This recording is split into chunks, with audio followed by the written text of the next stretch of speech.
la palestra di Lugnaca, di Sumaga, è stata interessata dai lavori di un rifacimento completo,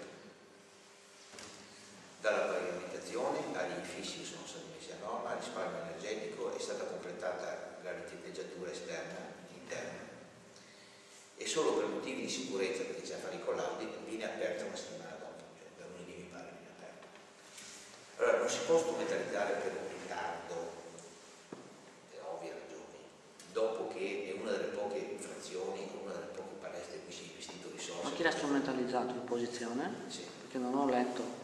Ho letto sul giornale la storia del liceo 25 aprile, però... Quella è un'altra cosa, sì, della provincia però riguarda. Allora, io vi voglio solamente dare una comunicazione, che lunedì la palestra è funzionante, la possono usare tutti, e ha avuto interventi di ristrutturazione, di manutenzione, di adeguamento alle norme, che basta anche andare a vederla, non so neanche se faremo un'occasione, se riusciamo, perché vale la pena, è una delle palestre che abbiamo sistemato e messo a posto.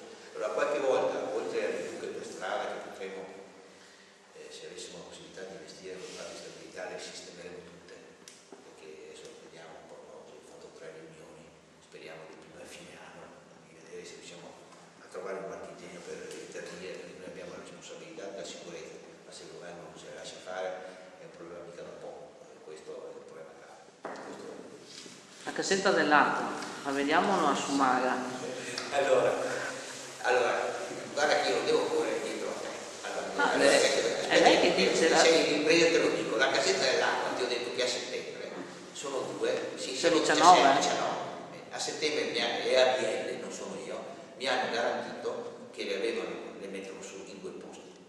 Così come la pista ciclabile della Monte sarebbe quella della Monte, sarebbe già fatta se quando ho mandato io i dipendenti con gli operai non ci fosse stato Massimo, non fosse stato Alberto solamente il figlio e non Massimo, e quindi non sapeva, quindi abbiamo ritardato, poi Daniele è andato in ferie, però ci hanno dato già l'autorizzazione e stiamo già facendo la segnaletica adesso per il comune, quindi adesso siamo pronti per il tempo che finiscono le ferie, che la faccia, lo facciamo, però non costringimi a andare più sul tuo sito, a non darti il numero di visite, perché io non ci vado più, se non posso correre